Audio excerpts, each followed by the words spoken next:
flawless instruction followers in an era that desperately demands innovative problem solvers. We have educated minds but neglected emotional resilience. We teach how to pass exams, but not how to handle failure.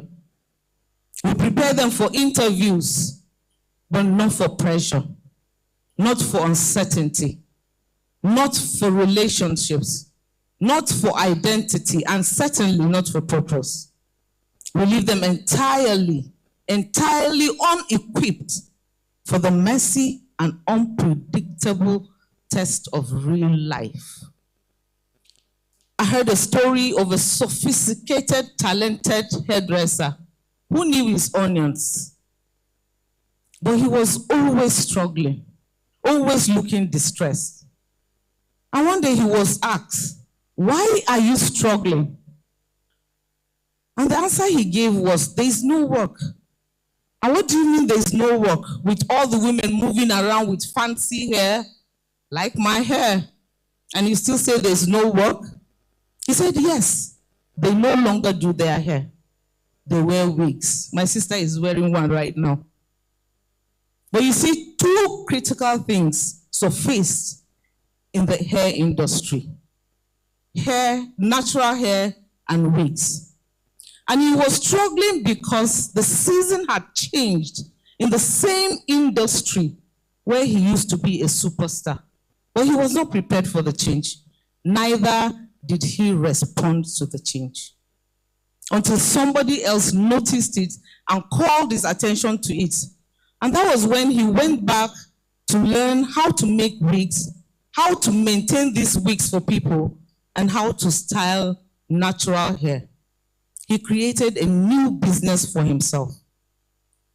And he had to rebrand himself and recommunicate his skills to a new customer base. Now, the struggle stopped when he responded to change. While there is absolutely nothing wrong with work, I believe we have unintentionally reduced education to something smaller than what it was meant to be. Education has focused too much on producing workers instead of developing the human being as a whole.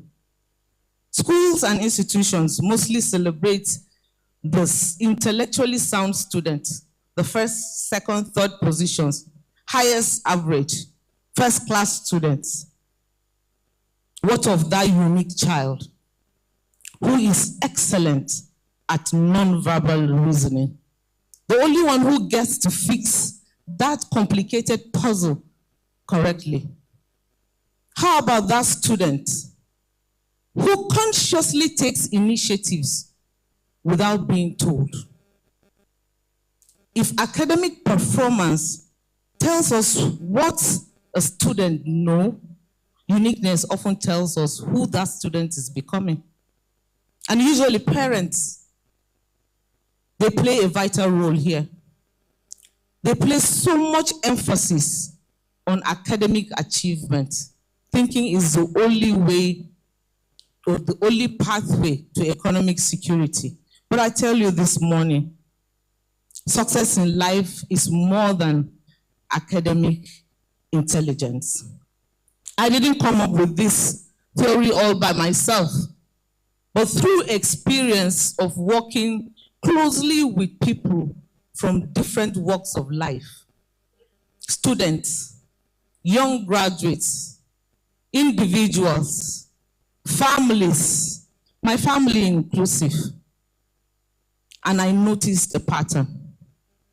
People struggle not because they are not educated, but because they were truly not prepared for life beyond academics. I was there. After school, after graduation, at some point I was stuck. No job. And I felt that was the only way I could make a living. I almost got depressed. And I was almost getting useless for myself and the society until my mentor taught me about identity and purpose. And I learned that you are the architect of your life. You must design it to live in that reality. And that was when I made a new turn. And I birthed Abishak Memorial Academy. Let's look at the life of our Nigerian retirees. Most of us seated here have them around us. While there is no definitive statistics on how many retirees go broke after retirement, evidence has shown that millions enter retirement financially vulnerable because they were never adequately prepared for life after work. And so after the 30, 35 years of active service, once the job stops, the livelihood stops. But today, I want us to consider a new perspective. Education must change its trajectory. Beyond the grades, education should prepare people. Life is identity. Life is purpose. Life is impact. Change in education does not necessarily mean rewriting the whole curriculum or syllabus. It means changing our mindset. It means looking at the next generation and realizing that they are not vessels to be filled with old data. Schools should not be a place where you sit down for 4 years waiting for life to begin. It should be a place where you are already building, where you are already creating, and where you are already solving real-world issues. And today, imagine if we intentionally infuse into our education system inquiry, adaptability, cooperation, communication, respect, resilience, morality, thoughtfulness, bringing real-world issues into the classroom for students to solve, and creating environments where things go wrong, where projects fail, and they are forced to troubleshoot under pressure. I tell you, it will transform our education system from just producing academically successful students into developing a well-rounded, responsible, and capable citizens. And these goals will give students opportunities to be critical thinkers who will embrace change instead of fear it. It will help them articulate ideas easily. It will foster healthy relationships. They will persevere through challenges, and integrity will be a core value. And we will not see a generation of panicked, helpless individuals waiting for someone to help them. We will see a generation of innovators who will look at crisis and see blank canvas to be redesigned. We will see people who are prepared for challenges when they present itself. We will see a generation who can future pace, anticipating needs, and creating solutions before they even arrive. We will see a generation who will stretch out their necks like ostriches, expectant and not hoping. A generation who will swiftly respond to change when it comes. So stop asking the question, what do you want to become when you grow up? And start asking, what change do you want to set in motion?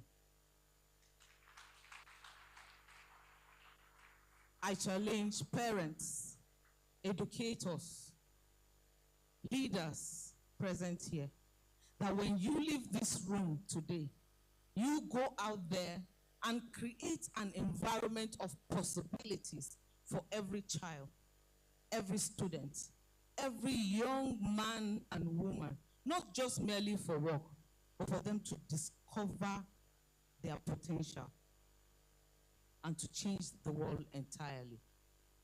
Let the fish see the possibility of flying, and let the bird see the possibility of swimming. Thank you.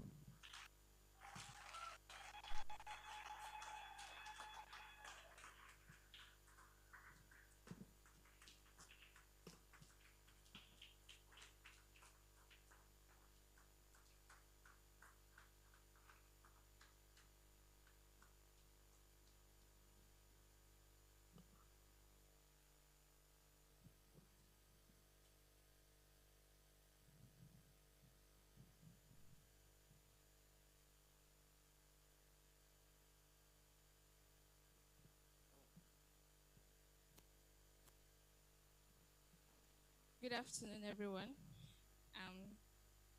I'm sure you're surprised seeing me up. My name is Sunshine, and I'm the co-founder of Toko Academy. Yes, that was my former boss.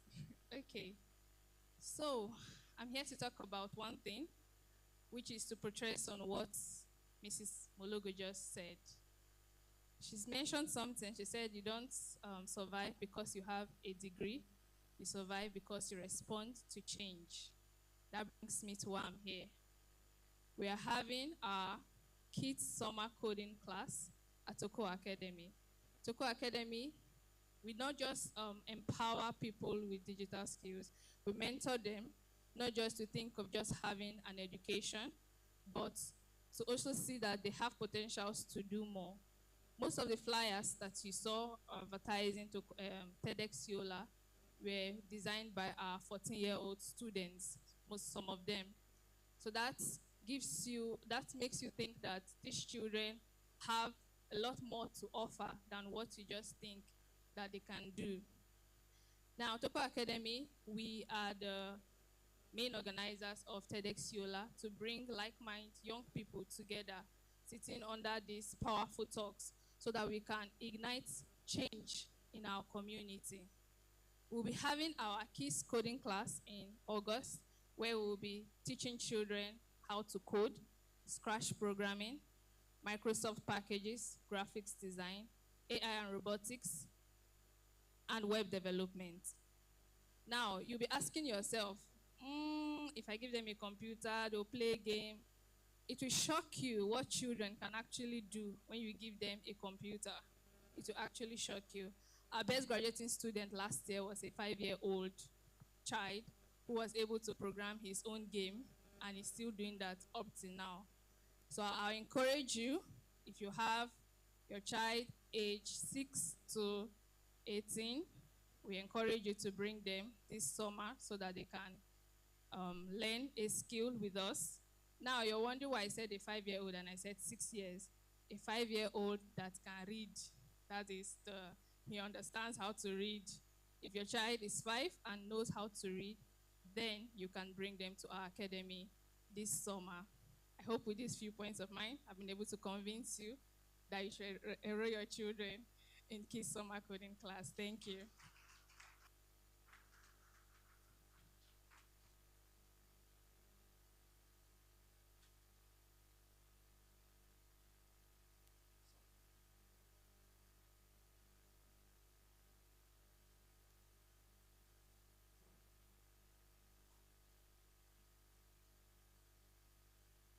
Selling author and mentor.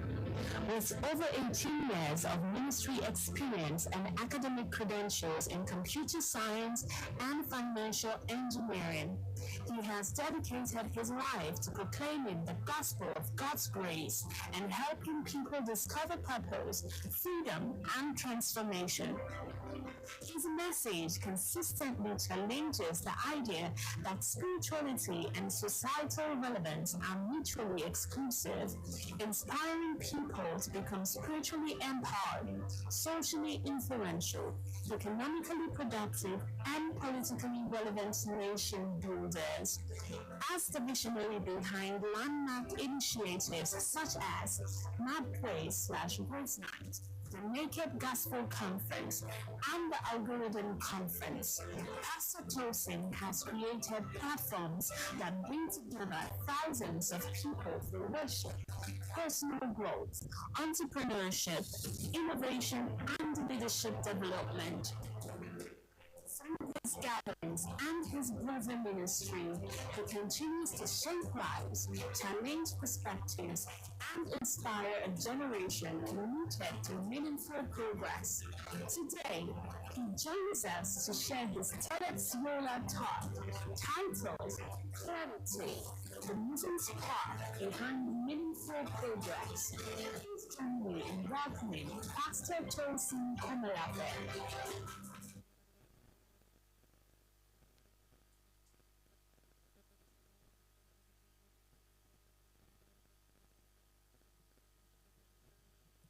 Hello, everybody.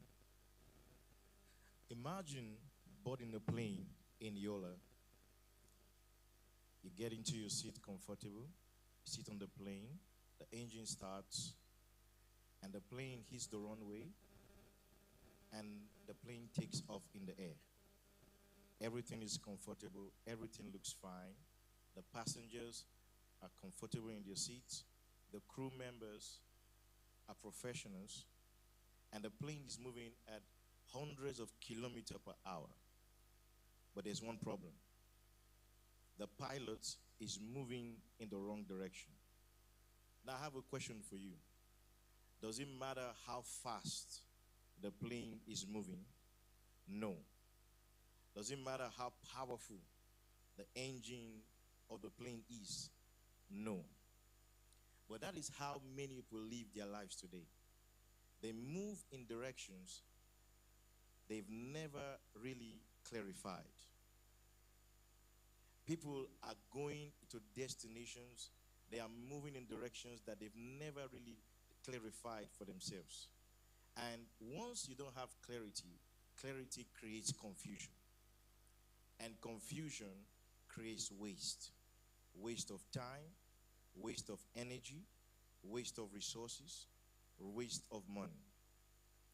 And we see today that people are moving in directions that they've never really clarified because they've not defined who they are, where they're going, and what matters the most. And when you are uncertain about who you are, where you're going, and what matters the most, then uncertainty creates hesitations. Hesitations creates inefficiencies, and inefficiencies creates frustration. Now imagine somebody who decided to go to another city, let's say for instance to Taraba State, but the direction in which he's going is heading to Enugu State. Is definitely going to arrive at the wrong destination because it is not about your hopes, because hope is not a strategy. It is not about your aspirations. It is not about your dreams. It is the direction in which you're going that determines your destination. Now, I came up with a framework, and that framework, I call it CLEAR. C-L-E-A-R.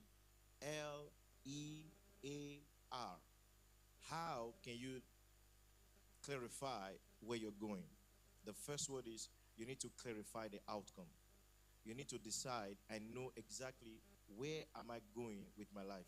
What exactly do I want to do with my life? Because if you do not clarify the purpose, you are going to listen to noise. The next one is L. You have to limit the noise. Because a lot of noise in our environment today. Everybody has an advice. Everybody has an opinion. Everybody has what to say about you or what to do. But you've got to limit the noise. The E is you've got to remove assumptions, exempt assumptions. That means your direction, you cannot be making assumptions about where you're going. You have to be clear about the direction in which you want to go with your life. And the A is align decisions. Because think about the GPS, for instance. When you put in the destination you want to go in your GPS, the GPS actually does not create the destination. The GPS only does a filter for you. It clarifies where exactly you're going. And most of the time, when you have clarity in your life, clarity doesn't mean that you will end up being successful, but clarity will improve decisions. And when you have clarity, I call it clarity quality is equal to decision quality. Clarity quality is equal to decision quality. When quality is low, then there's going to be a lot of assumptions. There's going to be wrong assumptions. There's going to be doing things that other people are telling you to do. You're going to be going in directions that you never really thought about. You're going to be doing other things to make other people feel happy. But when clarity is high, clarity filters the noise. It filters the other unimportant things that you're not supposed to be doing with your life. And the R in the clear is review your decisions, because clarity is a continuous journey. You have to keep on reviewing what you're doing day by day until you arrive at your destination. This is the amazing thing about clarity. Clarity improves your decisions because it reduces the options that you have. That's what it does for you. It ensures that you are making choices based in the line of your identity, because a lot of people are confused about who they are. And one of the things you've got to clarify in your life is your identity. Who are you?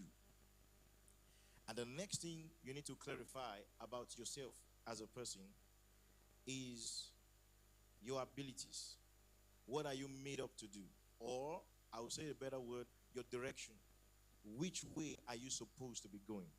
Because the direction in which you are going determines your destination. And the next thing you need to look into are your priorities. What are the things that matter the most? And here's what brings me to a close. You have two people that went to the same school. They graduated, both of them very intelligent, both of them very hardworking. 10 years after, one of them was very successful, but the second person was frustrated. What happened? One was clear. He was clear about who he was. He was clear about where he was going. He was clear about what mattered the most. And because he was clear about what mattered the most, that clarity produced decisions. Those decisions produced results, actions, and those actions produced results. You realize that if you want to be a very productive person in your life, you've got to have clarity. In our world today, people celebrate business. They celebrate activity. They celebrate hard work. They celebrate productivity. But activity is not direction. Motion is not movement. And this is why, after 10 years of these two people, one was successful and the other was not successful, because one of them was clear about where he was going. And the truth of the matter is, the greatest loss in life is not failure. The greatest loss in life is success in the wrong direction. And this is why clarity changes everything. Thank you.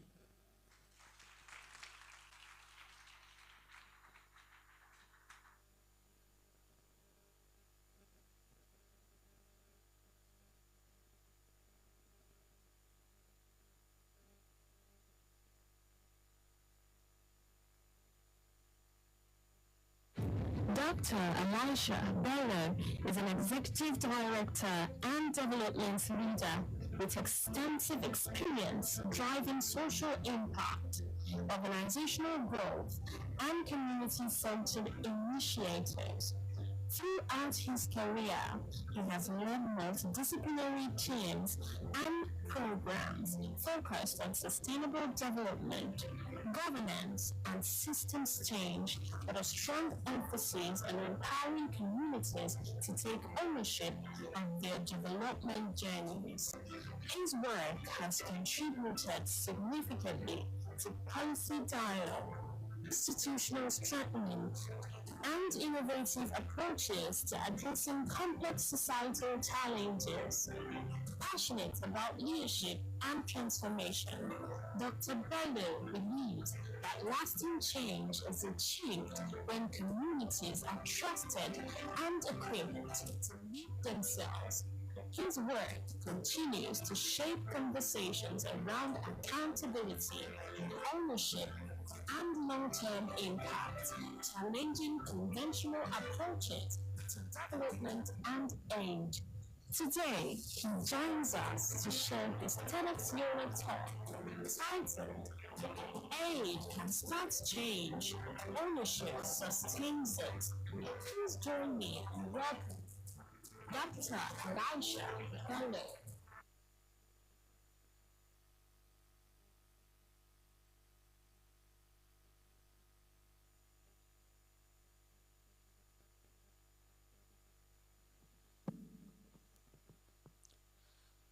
The idea of aid began in the ashes of war, poverty, and it began years back after the post-World War II, where the leaders of the world came together and agreed that we are going to end this, but we need to support each other in order to rebuild.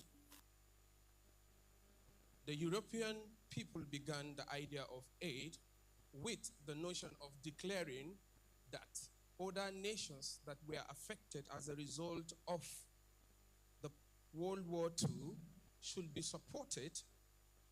Places that were destroyed should be rebuilt for the sake of humanity.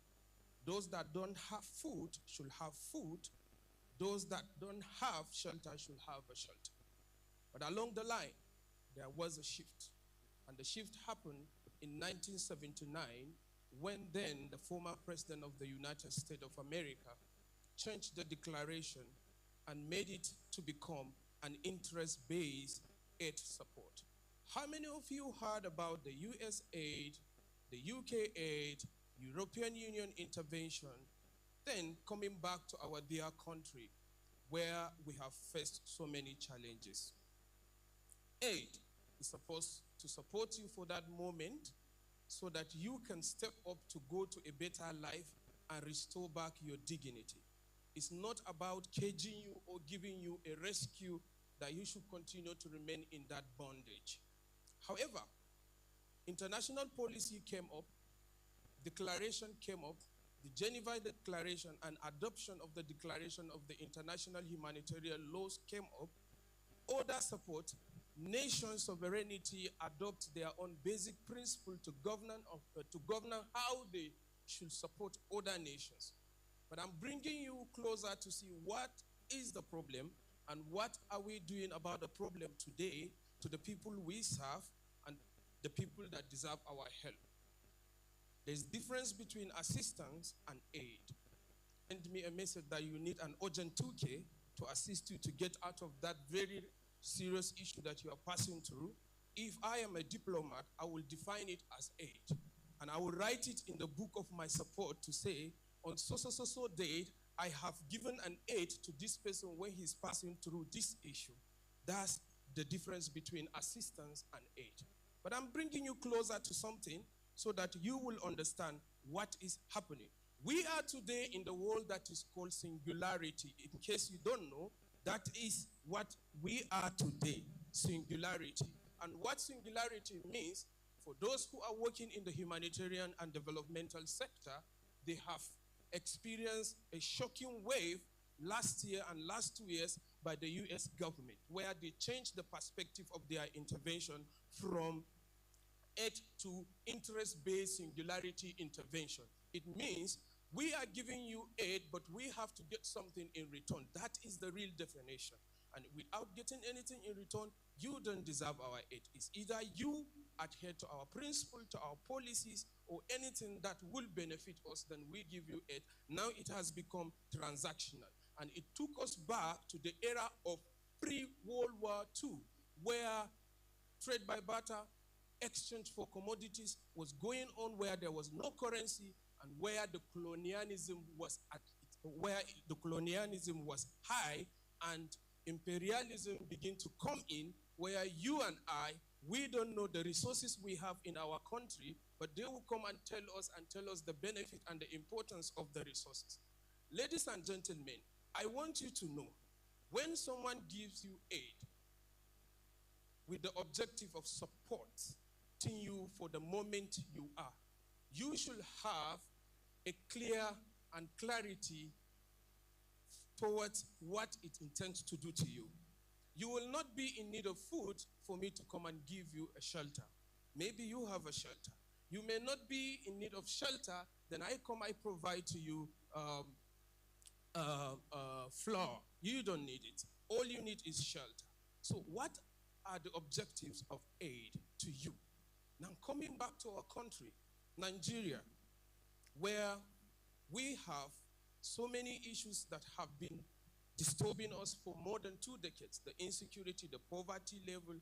The last time I checked, when we are talking about sustaining it, if the foreign aid comes to our country, beautiful programs designed, implemented, see success story, the impact threshold has been defined, but when it comes to issue of sustainability, it has always been a difficulty. Do you know why?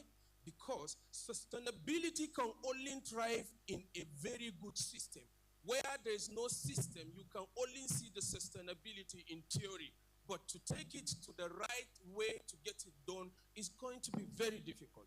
We don't have a system that will drive the sustainability of the project model the NGOs or any developmental partners that define. That is why at the end of any aid support or project-based intervention that comes in form of aid, it's difficult to sustain it as a result of lack of systems. When I say system, I will take you back. The last time we conducted census in Nigeria was when? 2006. And today we are in 20, how many years? Coming to you. Any budget that has been passed in a country that is developed, that wants a very good impact and alleviate the situation of the people, must define against its population. Ladies and gentlemen, permit me to tell you, we will continue to receive aid, support our people, but the sustainability part is not well defined.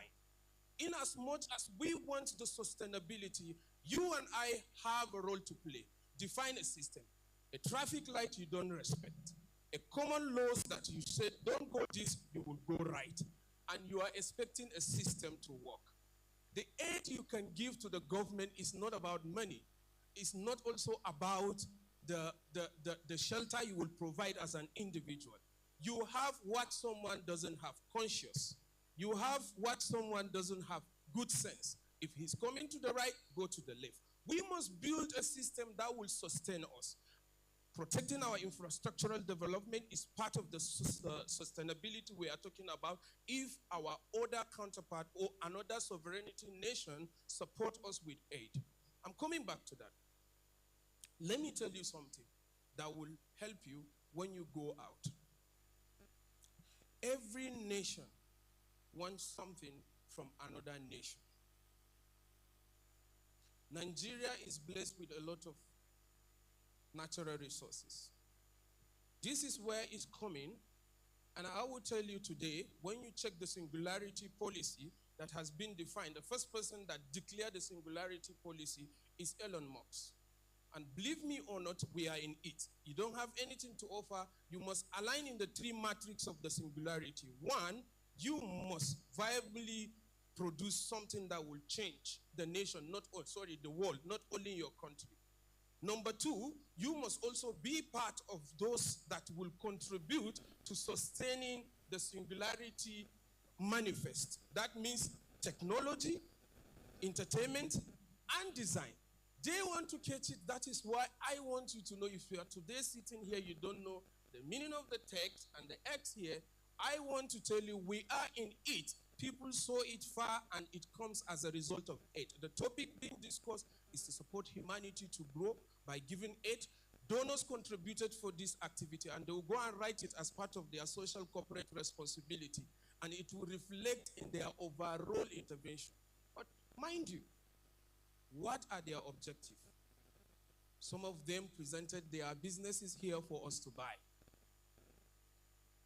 That's aid. Platform, what you have to offer, then I will give you this.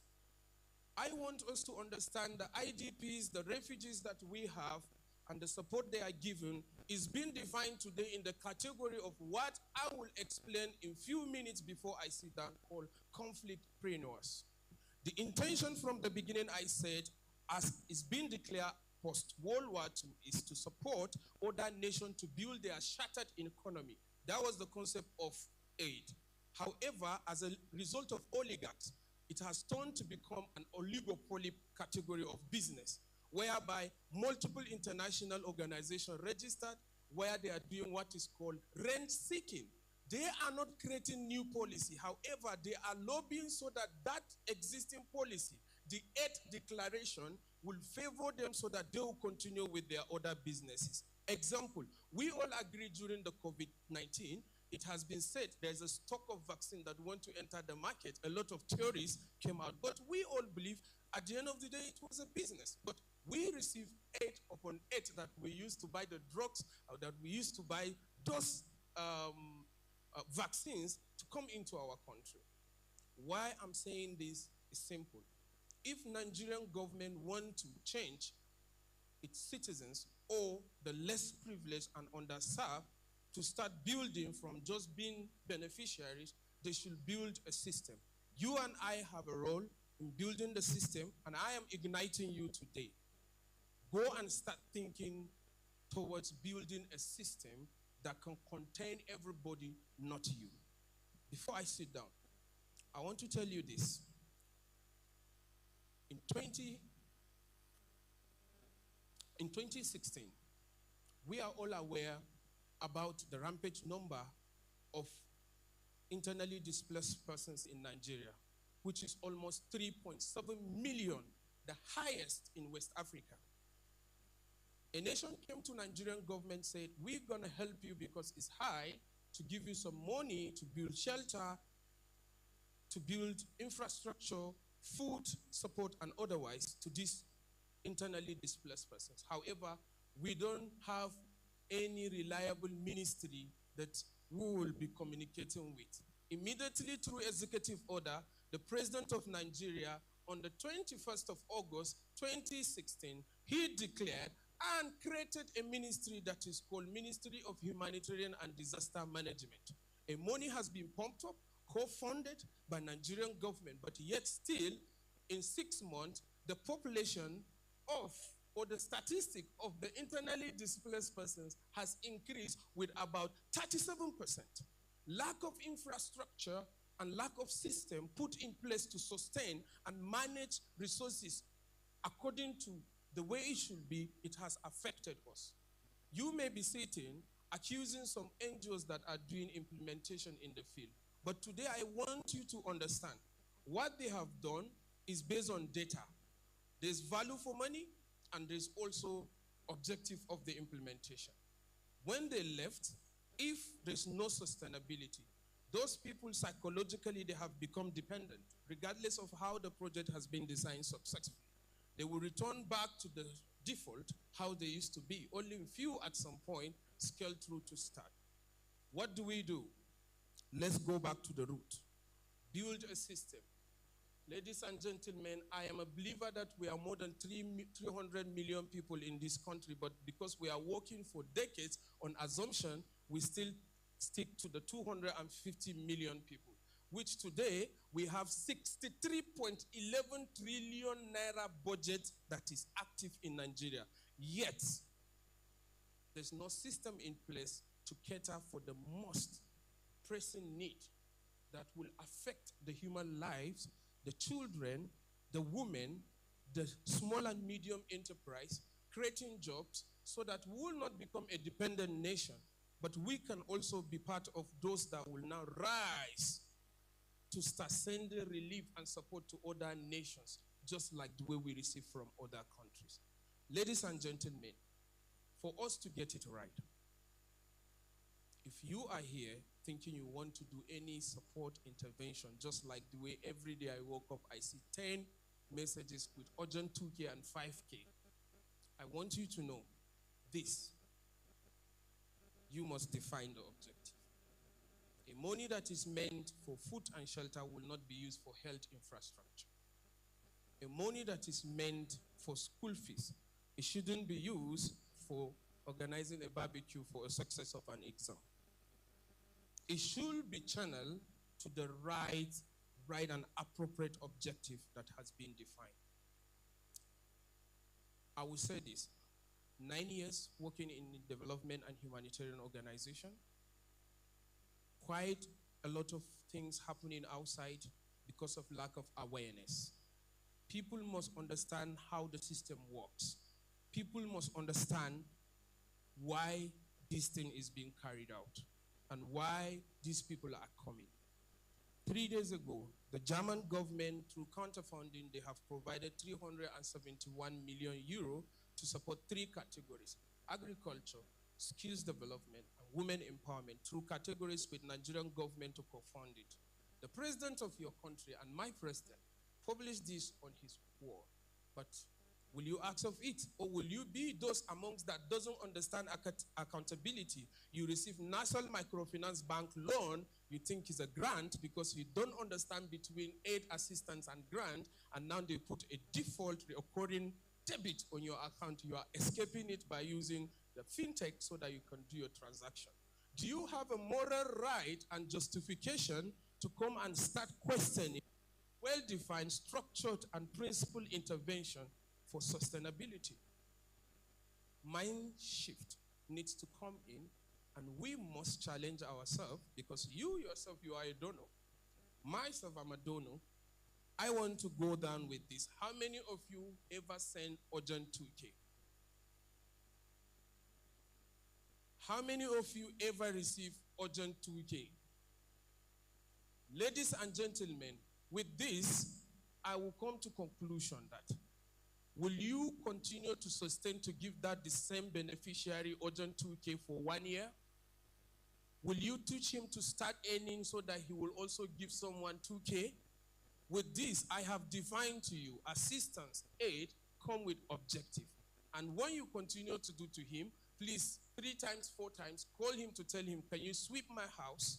That's an exchange for a labor beyond that aid, and it's called sustainability, and you are creating wealth for him. Thank you very much. My name is Dr. Elisha Bello.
thing about spoken word is once there's an issue with the sound,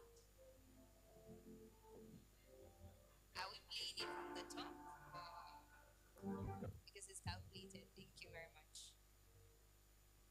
But I love the drama though.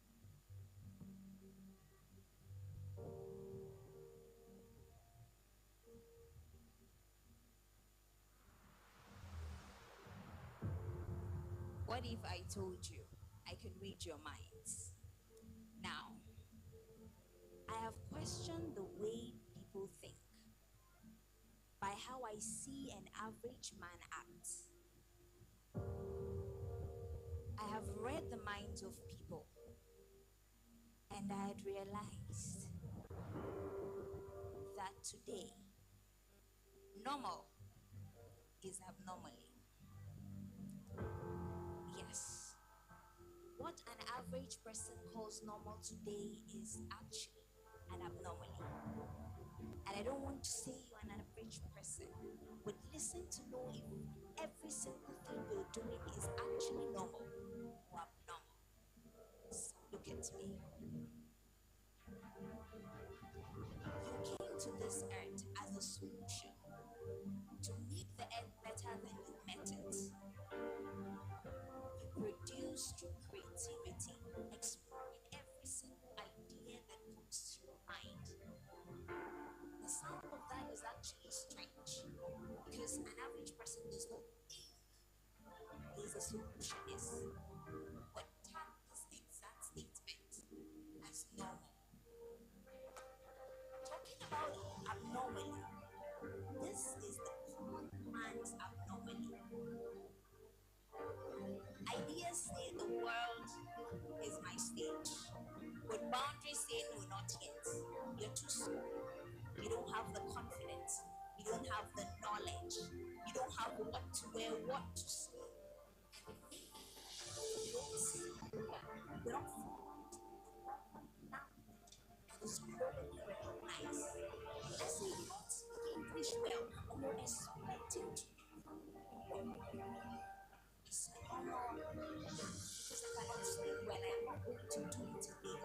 Now, guess what? That exact feeling that you feel is coming is actually abnormal because there is a way out. Do you not know that there are communities that the only language they listen to is not that global language that you want to speak? And then taking your ideas to them is transformation to their minds. Maybe you have an idea. You have an innovation in mind, something you want to create, and the only reason why you can't step out is because you feel you don't have the funding. Now that's abnormal. Because funding comes after you have. After you have a product, after you have a prototype that you present to me. I mean, why am I going to invest in personalities that are and I don't know its effectiveness? But it sounds strange to you because every single abnormality that I've mentioned is actually normal that we know as normal. It's not normal. Continually calling people for urgent to be just as we are here. Because it makes you too comfortable. Yearning to go to every event and just listen to a person speak and not you speaking, that is abnormal. And if there's anything that I would want you to remember today is that I said, hey, don't be abnormal. You were born into this mess. All it takes to be great. But guess what? We're not going to take over unless you start. That is where you explore creativity. That is where you explore those ideas. And true creativity is something that can transform you. Yes, that's how it's right. Not like extraordinary, but just really exploring those ideas that come to your mind. That is normal. Waiting and expecting for somebody to make better the earth by doing something that you feel is superficial, unnatural, innovative, that is abnormal. Because every single person has a mic. So far as you have a subconscious mind, you are expected to speak. You have a voice. You are expected to create. If you are in your night season, in your journey as a person, what it means is that you can kickstart the morning just by starting. So there's no difference. Nobody has it all through morning. Everybody has night and day. So why are you sleeping all through the night and all through the morning when other persons walked through the night, walked through the morning, or slept through the night and are walking through the morning? Now, just in case you still feel it's impossible, I'll tell you a story. This is a story of night turned to morning. Just picture this. A girl and a brutal accident that took away her tool. Now I'm talking about a writer. Do you know how devastating it is when a writer loses her hand? I'm talking about me, was dislocated. The first thing that will come to your mind is the abnormality of life, which is dreams shattered. The ideas die. You're no longer going to write, and then you're not going to change the narrative as you had desired. But guess what? I am not abnormal. I'm normal. I am aware that I was created as a solution. So what did I do? I dropped the pen and I picked the mic. And this is the reason why I'm speaking today. Because it's not about what goes wrong with you. It's about how you're able to explore around with the ideas through creativity. Because every human being is creative. And then you bring it down to your intimity and that is still changing lives. Now I'm speaking to you and your eyes are green at me. You love every single word I'm saying, but guess what? You wouldn't have been able to experience this version of me if I just kept the pen. Now, ideas didn't stop when I dislocated my hands. Your ideas did not die when you did not have the money to execute it. No. That idea, that change you want to create does not stop from showing up in your dreams simply because you cannot speak the language right. It's still there, it's still sparking, it's still shining, it's still igniting, but you are the one caging it down. So guess what?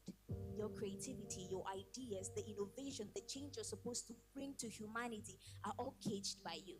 It is a prisoner in the prison that you had placed it. And you might feel that every other person is wicked or every other person is dangerous. But guess who is most scared of who on this earth?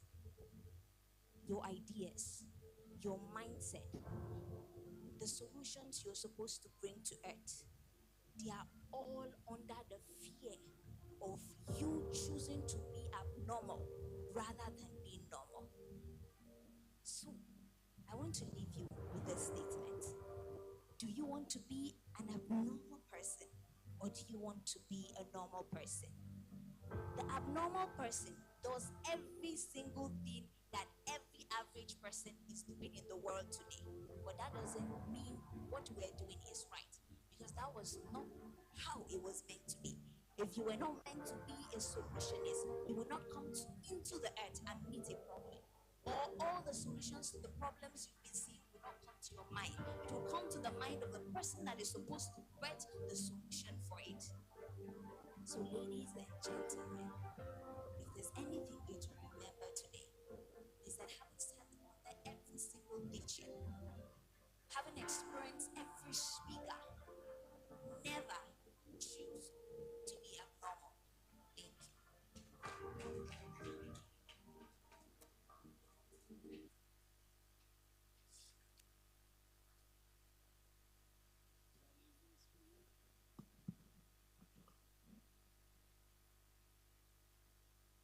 Ladies and gentlemen, we can do that some more. As we draw closer to the end, I really don't want it to end. But we didn't notice, ladies and gentlemen, something, someone, somewhere is at flame. To bring to your notice, I would like you to honor the presence of, if not mistaken, the youngest fellow in the house who sponsored his own ticket by himself, who is an author. Ladies and gentlemen, you wouldn't want me to speak more. You'd want to hear from him. I welcome Tijani upstage.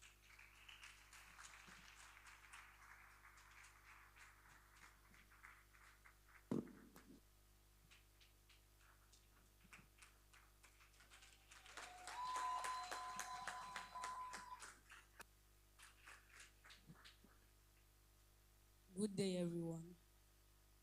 Good day, everyone. My name is Caleb Tijani, and I'm a young author, and I'm here to bring you good news of this. Now, Honorable Ibrahim talks about young people being kicked out when important things are being brought to table. She said, don't be abnormal. But how do we become normal when the young generations are distracted by their smartphones, laptop, and peer pressure? When someone can't focus on his future and all he do is following friends around. When someone, what he needs to do is focus, read, learn, and what he do is going around playing games, and others even use their phone to watch pornography at age 30. You see a young boy with bright future, but just because of friends, he can't even focus on what he's supposed to do. He said that young people are supposed to be bring into a room where they make policies, but when a child have a childish mindset, how did he make policies? Nowadays, many young people have been afflicted. You go online, search numbers of students distracted, you can't even count them. I can remember our mommy who found out Bishak. She said that you see children who are good in education but are not good in life. How do you find someone that is good in life and can't focus on his life? That's why I brought this book, Distraction, written by me by God Grace.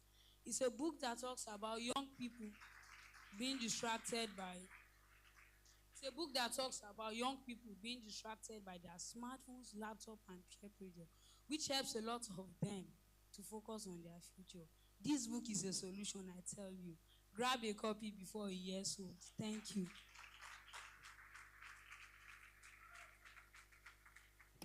Ladies and gentlemen, can we keep those hands burning?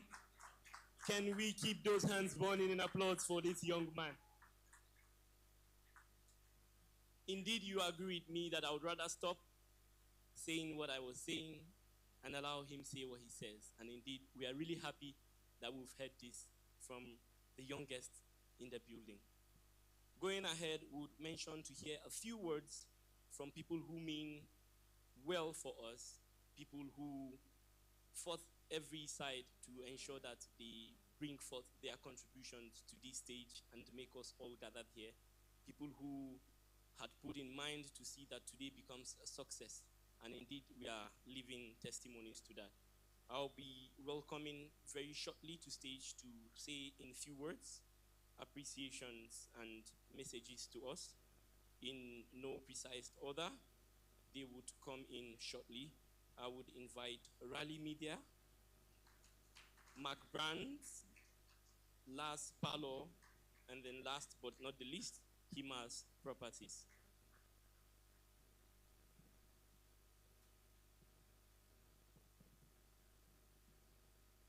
Rally, please.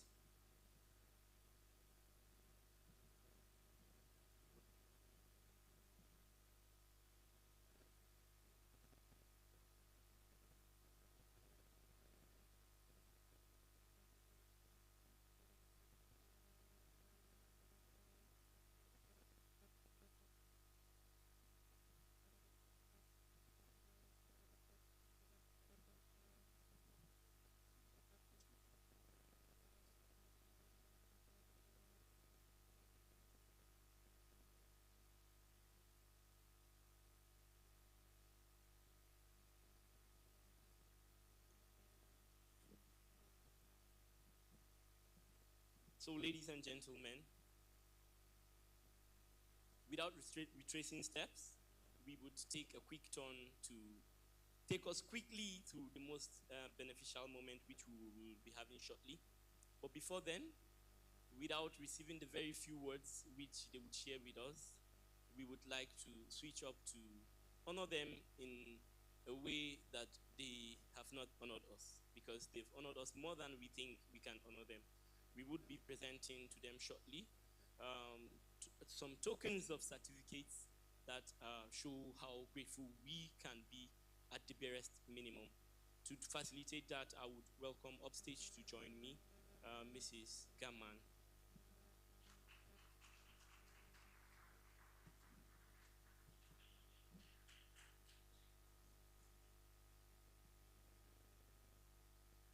Presenting the certificate to Rally Media, we welcome their representative.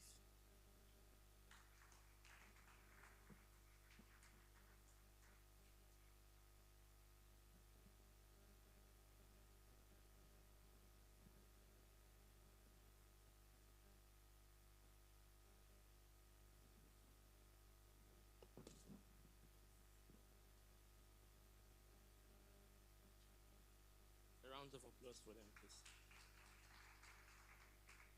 You can't imagine what this day would look like without photos and videos. So please, a round of applause for them.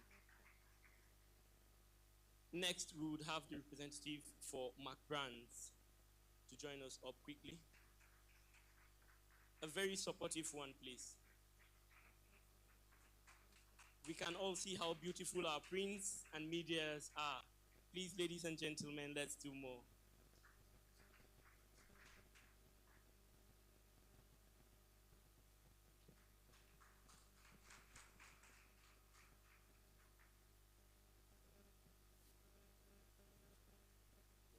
Thank you very much, ma'am.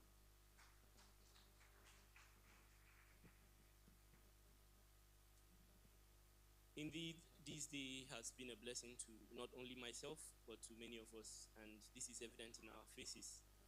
In the just concluded session, we probably wouldn't think that things would sweep the way they did. But indeed, I wouldn't want to say we kept the best for the last, because it would be a very tough puzzle to want to even think of anything called the best. This is an opportunity we would want to seek that it should be deleted from the dictionary, the word best, because all of you fall within that category. Can we give them a round of applause, please? Indeed, the next time we wouldn't ask what the kids would want to become in future. What should we ask them instead? What problems they want to? Yes.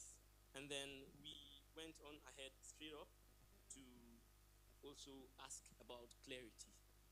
And then we found out that no matter the speed the plane takes off with, and those planes, ladies and gentlemen, are we seated on these chairs. No matter the speed we take off with, it is going to be damned if we do not have a what? Yes, ladies and gentlemen. And then we were able to decisively dichotomize between aid and other embodiments of words that come within the same section as they are. And we see the need for sustainability. And we are very much encouraged that the next time we are putting something forth, and then it is in the shape of help or aid, we could be doing harm to the person we are giving it to if we don't think of the futuristic view of what we are doing.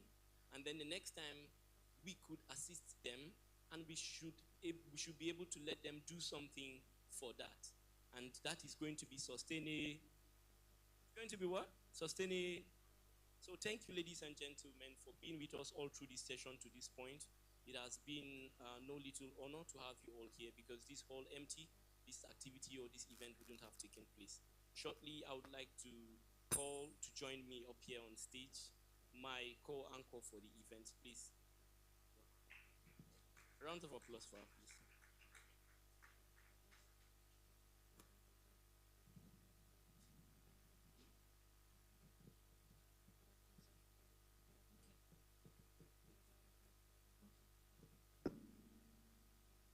Thank you so much, Colby.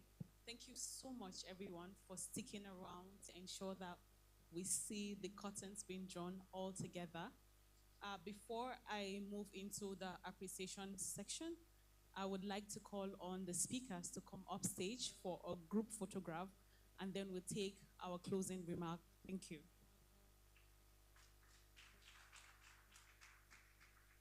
The speakers, please.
Okay, so please hold on. The curator joins them, and then we'll have shortly special guests join them for the photo too.